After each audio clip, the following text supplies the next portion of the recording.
So today we will be discussing about resistance. So we have two kind of types. We have two types. So mini series.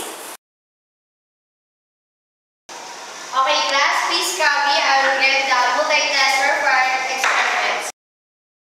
Go.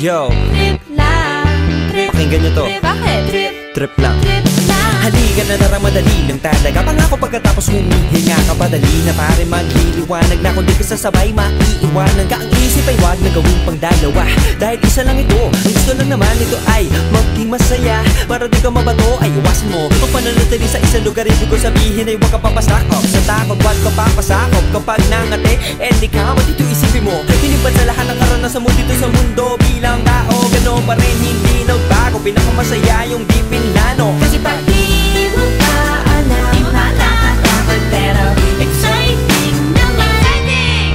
Yeah! Sumabay lang sibat na ng bahala. Oras na subukan ang di pa nagagawa. Minsan lang kaya magpakaligaya. Mag-enjoy, magsaya, walang mawawala. Trip, trip, trip, trip lang.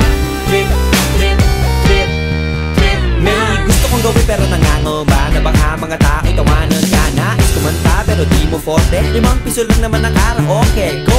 Basta sa bakanting lote. Joke! Galingan kahit konti. Kahit rip, bigay lahat sa ginagawa mo. Na sa ganun ay wala masabi ang ibang tao. Sa ginagalawa nating mundo ay maraming loko-loko. Hindi mo naman inaano. Ano ba talaga ang kailangan nyo? Siguro ang trip ko'y trip nyo rin. Hindi nyo lang magawang gawin. Kung ganyan na sakyan mo na lang, wag ka na mag-alala kung saan ka dadalhin.